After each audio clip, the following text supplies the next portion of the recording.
राज्य में कार्यरत आशा कर्मचारी मान तरफ जिलापाल को दाबीपत्र प्रदान।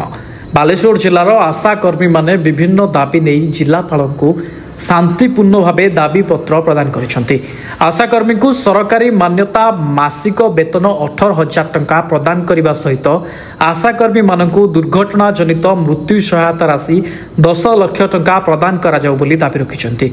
शकुंतला गच्छायत ओडिशा राज्य आशाकर्मी संघर राज्य कार्यकारिणी सभापति जिलापाल को पाख आसले आम बारंबार जेहेतु सरकार को जनाऊे जे आमर दुख जेहेतु सरकार शुणुनी आम प्रति वर्ष जिलापाल जरिया आम मुख्यमंत्री को जनाऊे जे आमर दुखटा आम मुख्यमंत्री को जनाऊे मुख्यमंत्री ये मंत्री को आम जनाऊे प्रधानमंत्री मुख्यमंत्री उद्देश्य आम दाबीपत्र जरिया कलेक्टर साहाय्य जनाऊे दाबी रही जे आमको स्थायी नियुक्ति करा जाऊ आउ स्थायी नियुक्ति जेपर्यंत नहीं से पर्यंत आमको 18,000 टंका दरमा आ मृत्युकालीन आमर 5 लाख टंका रखाई आउ जदि आमर के मरी जाऊँ आशाकर्मी चाकरी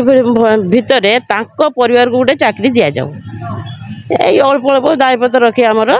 कलेक्टर जरिया जना पड़े मुख्य दाबी आम रोचे आमको सरकार मान्यता प्रदान करा जाऊ।